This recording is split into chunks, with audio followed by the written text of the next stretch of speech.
The Cold Atlantic Silence. October 4th, 1967. Shag Harbour, Nova Scotia.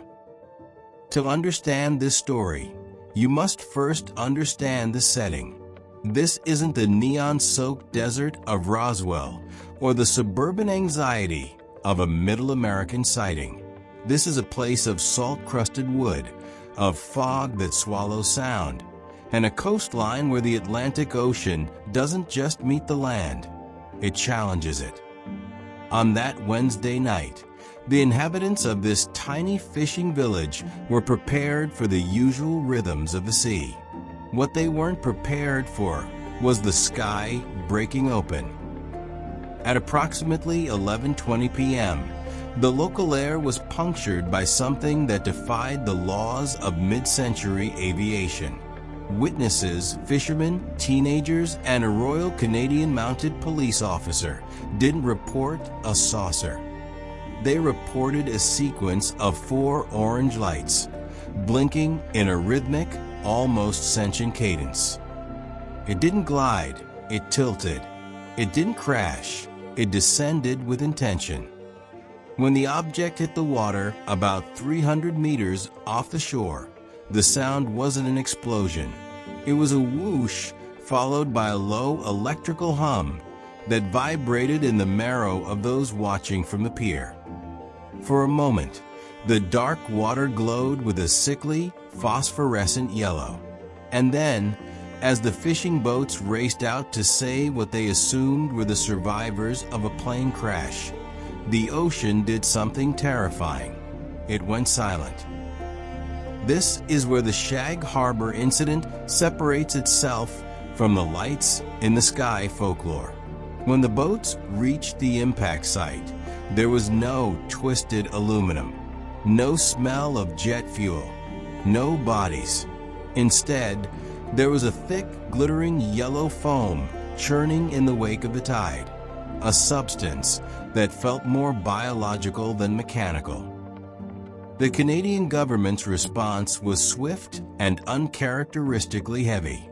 The object track was officially labeled as a UFO by the Department of National Defense, not unidentified debris or meteorological phenomenon, but an unidentified flying object. For days, divers from the HMCS Granby scoured the seabed. They found nothing. Or, if you believe the whispers that have echoed through the South Shore for decades, they found something they weren't allowed to name.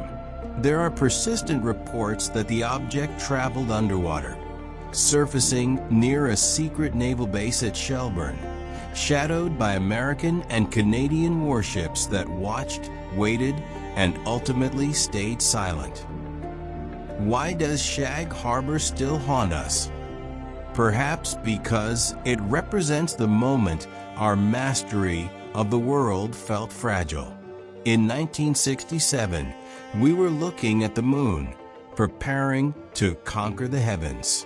Shag Harbour reminded us that the heavens might be looking back, and that they might find our oceans more hospitable than our cities. It is a thought-provoking glitch in the matrix of history. Unlike Roswell, where the evidence is buried under layers of weather balloon retractions, Shag Harbour has a paper trail of official bafflement. It remains one of the few instances where a government looked at the evidence and effectively shrugged its shoulders, admitting that something had entered our world and left without our permission. Today, if you stand on the rocks at Shag Harbour as the sun dips below the horizon, the water looks impenetrable. We like to think we have mapped the globe, that we have conquered the darkness with our satellites and sonar. But Shag Harbour suggests a different reality. It suggests that the ocean is not just a resource, but a veil. That night in 1967 wasn't just a sighting. It was a piercing of that veil. It leaves us with a lingering, chilling question that has survived over half a century. If something came from the stars and chose to hide in our depths? Are we the masters of this planet, or are we merely guests on a world that has secrets far older and far deeper than ourselves? The lights have dimmed, the foam has washed away, but the water remains. And the water remembers.